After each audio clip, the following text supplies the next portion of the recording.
Hello, and welcome to your Need to Know for June 12th, coming to you from Meadow Mill.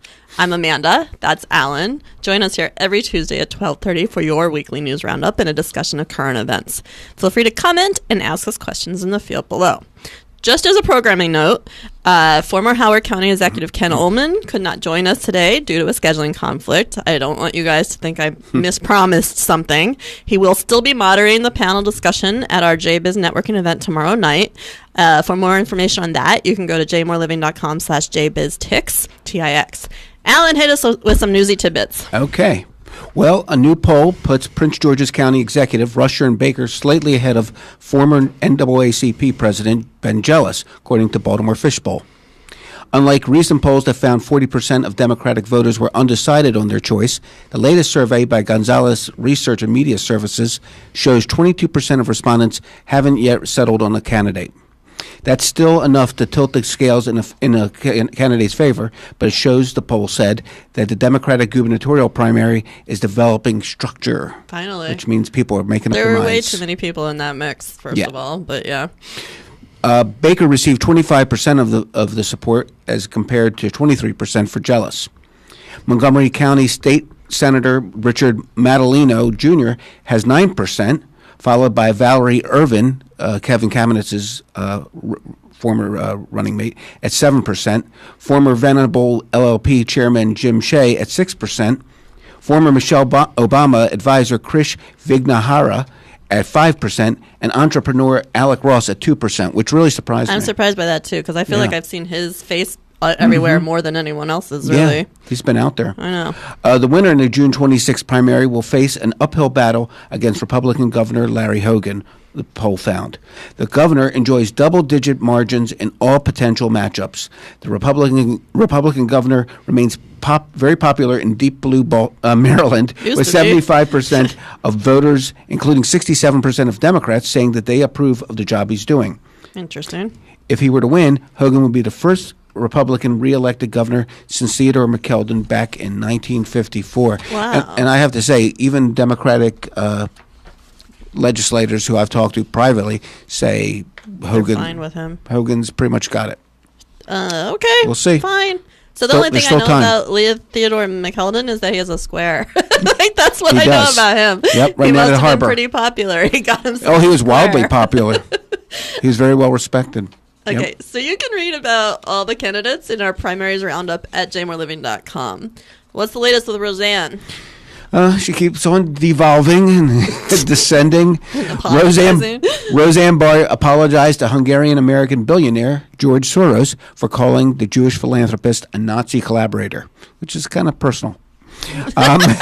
Some people are touchy about those things. Yeah, a little touchy. Especially Holocaust survivors. Last month, Barr tweeted Chelsea Clinton that Chelsea Clinton was married to Soros' nephew, which Clinton refuted in a tweet while praising Soros' Open Society Foundation, which provides grants to civil society groups all around the world with a stated aim of advancing justice, education, public health, and independent media. Barr then responded in a tweet that has since been deleted. Sorry to have tweeted incorrect information about you. Please forgive me. By the way, George Soros is a Nazi who turned in his fellow Jews to be murdered in German concentration camps and stole their wealth. Were you aware of that? But we all make mistakes, right, Chelsea? I mean, a little bit of a non sequitur there. There's all kinds of dripping sarcasm in that post. But also, why did she? I don't think she was really sorry. So she just thinks that Chelsea was married to a Soros because she thinks we all are all the same? She's confused? No, because she is married to Marjorie, I can't remember her last name, but the politician's. So she's getting George Soros and this politician confused. But on June 11th, yesterday, Barr tweeted, "I apologize sincerely at George Soros. His family was persecuted by the Nazis and survived the Holocaust only because of the strength and resourcefulness of his father." I don't know what caused this change of heart, but she doesn't explain that. She read something. The lie that Soros collaborated with the Nazis stems from time that he spent with a Hungarian official when he was 14, a stay that was arranged by his dad. For his protection. Right. Most of the time was spent in the official's apartment, but Soros accompanied the official, who supervised the confiscation of Jewish property on one outing. The official introduced Soros as his godson, and Soros did not participate in the inventory taking. The Soros tweet by Barr, who herself is Jewish, is considered Holocaust denial to some. Quote, attempts to blame the Jews for causing their own genocide, quote, is classified as one form of denial by the International Holocaust Remembrance Alliance. Soros is this lightning rod for conservatives and conservative groups because of his liberal views. So they just use him as an example. I mean, you do what you had to do to survive. And his father was at least smart enough and I guess connected enough to know someone who would take care of him, which is, right. That's lucky. It's good that he found that person. Yeah.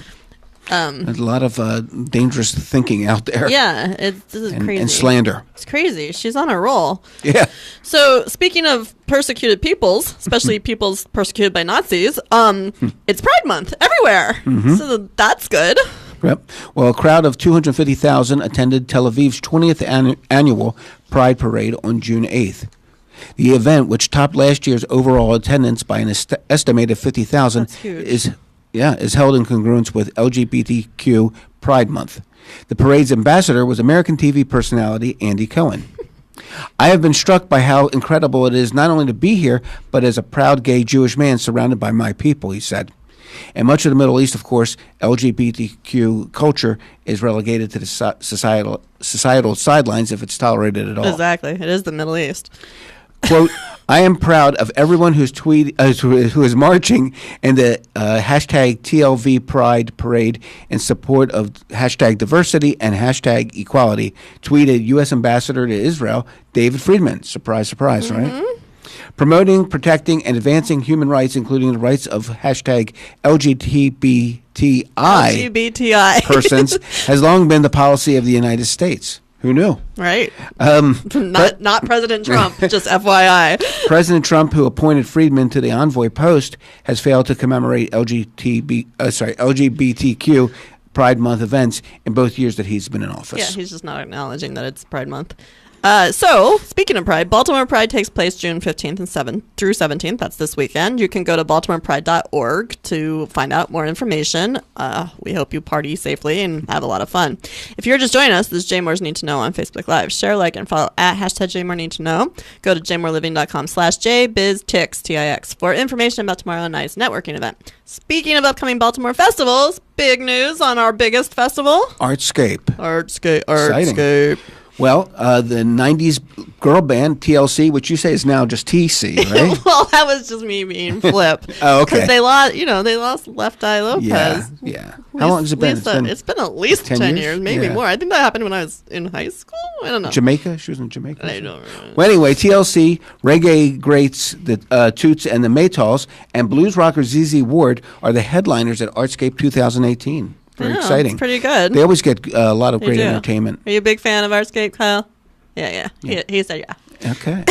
We saw, last year, maybe it was 2 years ago, we saw Trombone Shorty, and it was fabulous. Yeah. The last time I went, I got, smushed up against, body to body, and I was like, that's enough for me. Who was playing? I think Cake. The band Cake was playing, and I just got mushed, and I was like, I'm done with this. Because back in the day, you could sit there on the lawn and have space, and even for Stevie Wonder or Aretha Franklin, you just sit on the lawn. Not Stevie anymore. Wonder appeared at I believe Artscape? so. Wow. I believe so. I could be wrong. How did I miss that? Let's not hold this to me. I'm gonna do my research. Due diligence. Anyway, I think Kyle's Google it. All right. So anyway, Kyle's on it. Yeah, he is.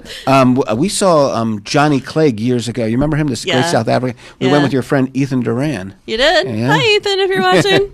If he's watching. He should come for Artscape. We can entertain him. Yeah, but we saw Johnny Clegg, and that was a great show. All right. This year's festival, by the way. I don't know if he ever played Artscape, for the record. Oh, I might have made that up. But he did or did not? No, we don't know. Okay. I've found no evidence that he did. But we know Aretha did.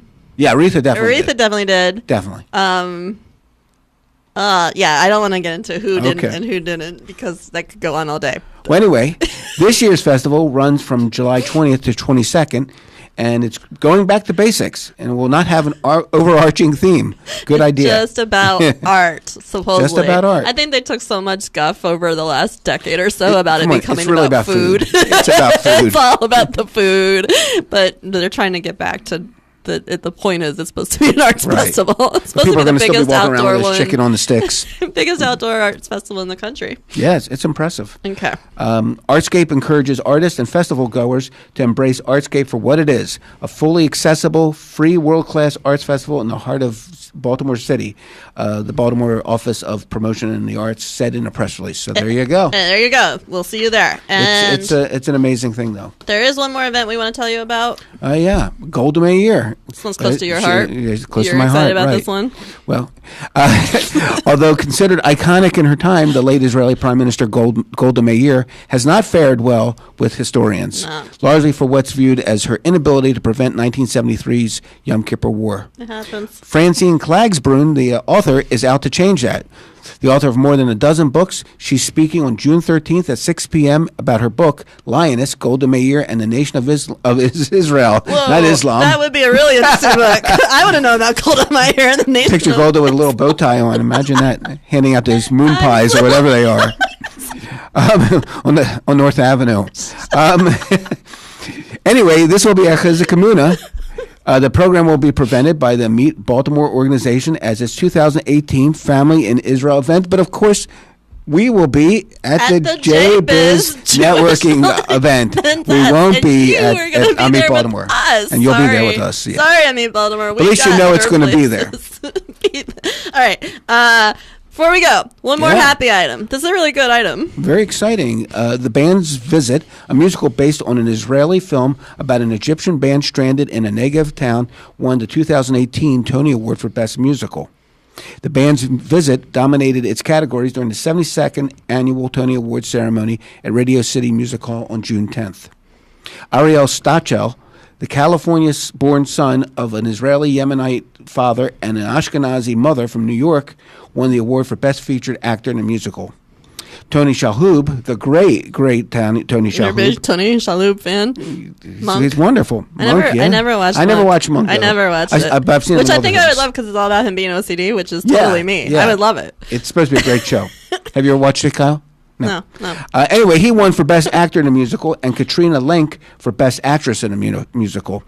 The Band's Visit also won for Best Book, Best Direction of a Musical, Best Original Score, Best Lighting Design, Best Orchestration, and Best Sound Design. And like I told you before, speaking of Israeli productions, lately I've been watching on Netflix, how do you say it? Fauda. I think, yeah. Which is this series. Kyle, have you ever heard of this? It's about an amazing, Israeli agent. supposedly. It's absolutely riveting, gripping, and addictive. Yeah. And we've been watching it like crazy. The star of the show and co-creator actually spoke quietly in Baltimore Snuck into last town. week for Jewish National Fund, but it was for a major donors event, so I don't think it was Wow. open to the public. Is he? He's not. Is he? What is he? He's Israeli. He is Israeli. I think he might have been born in California, but he's an Israeli, okay. and it's an amazing show, and you just can't stop watching it. Yeah, thumbs up if you guys watch it and tell us what you think of it. I'm gonna. And the It's Band's next Visit. for me. I'm gonna. Obviously good. And I've never seen the Band's Visit, the movie or whatever No, it was there's- based on.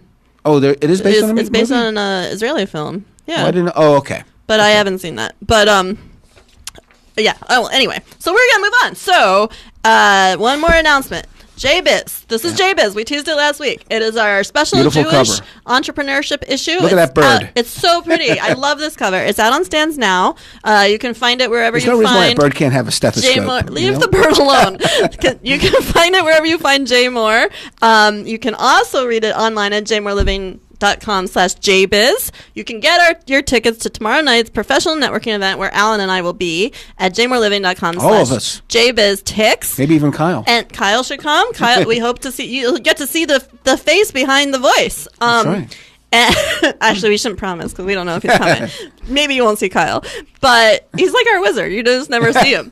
It's got great stories. It's got stuff about family legacies, including the Atmans and the Footlicks. It's Frumans. It's got stories about how to get into the cannabis industry, Right. which is what I want to go do and leave here and go do that. It's got stories about the upcoming Union Craft Collective, which is a really exciting project down the street. It's got it all. It's got technology. It's got cyber Guest safety. editor Betsy Boy did a fabulous job. So you definitely want to Fabulous pick up job. one of these. You definitely want to see us tomorrow night. Give us a J word real fast. At the Dye House, right? Dye House The in Dye- Mount Washington. Mount It was Washington. Smith and Hawkins. Right. Right. So, okay, the J word of the day is chaver, Haver. which is Hebrew. It means friend. Usage, we hope to see a couple hundred of our chaverim, our closest chaverim, at Mount Washington Dye House tomorrow night. That's right. Yafa. Remember to join us here on Yalla. Facebook Live Tuesday at 12:30 for your Need to Know News Roundup. Don't forget to comment, like, share, and follow at #JMoreNeedToKnow, and go to jmoreliving.com for more news updates. See you tomorrow. See you tomorrow.